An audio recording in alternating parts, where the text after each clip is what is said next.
Here with head coach Rich DiCaprio of the defending champion Boston Junior Rangers. 6-1, Game 3 win, coach. Back to the championship for the second year in a row. First, your initial thoughts on how your team did here today. Obviously we played our game. We didn't deviate from what our game plan was from the start of the game. Getting pucks deep and just battling and competing for each other and staying composed and not getting outside of the moment. So it was great. It was a good team win. Someone from the E-Show podcast said you guys were top line heavy. And you see I know guys what that that jump out to me today. Who was that? It was me. I'll call it. Yeah, it was. Bradley McMains. Yeah. 2 goals. Colin Totally. Hennessy scored the other day, had an assist today. Matthew Fournier chips in. Jake Pullen, Hershauer, Haas. So it's not just the Beal, Mellis, Miller line. Do you want to talk a little bit about these depth guys?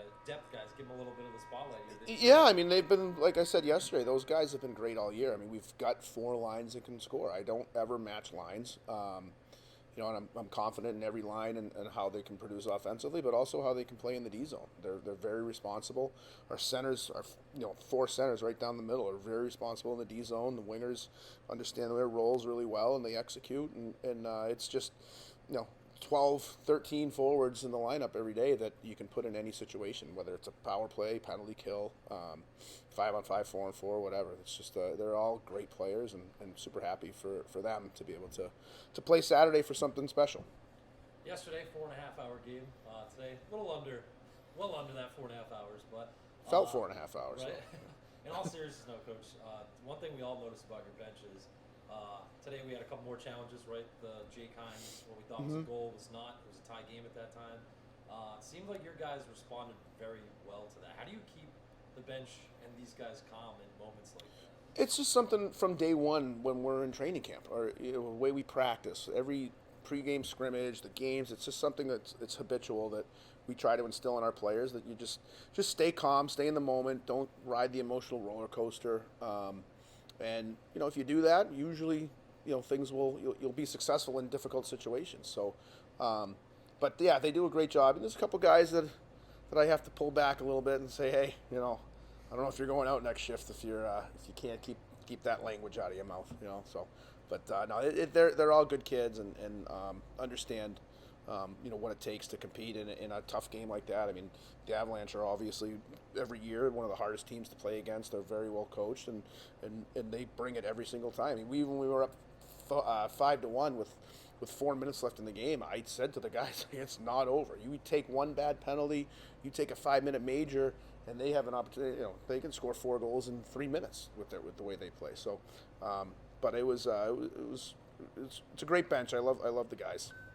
You guys have 2 championships since 2020. You're going back to the championship on Saturday. Will be either the Railers or the Little Flyers. Railers, a team you're a little more familiar with. The Little Flyers, not as much. See them a lot in showcase play, but we haven't had a back-to-back champion since the Avalanche, 18-19. So what would it mean to yourself and the Boston Junior Rangers franchise if you guys could go back-to-back here? Yeah, it'd be a great thing.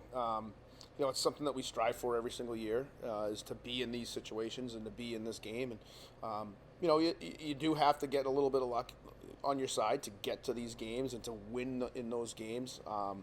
But it would be really special. I mean, more special for the players. For me, it's, I don't know. I take a lot of pride in the program and winning and stuff, but it's more about the guys being able to experience a championship and being a former player, being in those moments as a player in the locker room with the guys, and just how exciting and memories that you'll have forever. So that's more of what I take pride in, is those kids, creating memories together and stuff that they'll never forget. So.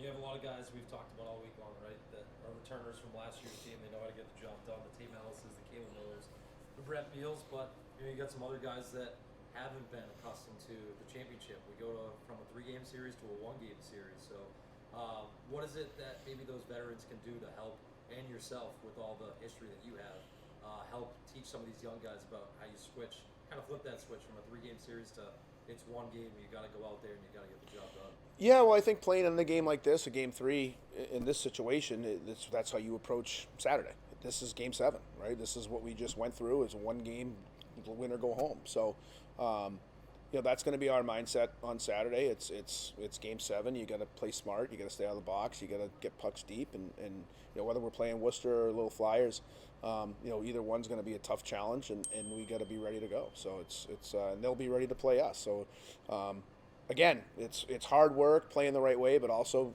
getting a little bit of luck on your side. So whoever's got the rabbit foot in their back pocket at the end of 60 minutes, hopefully, on Saturday is usually the one that's going to win. Awesome. Thanks so much, Coach.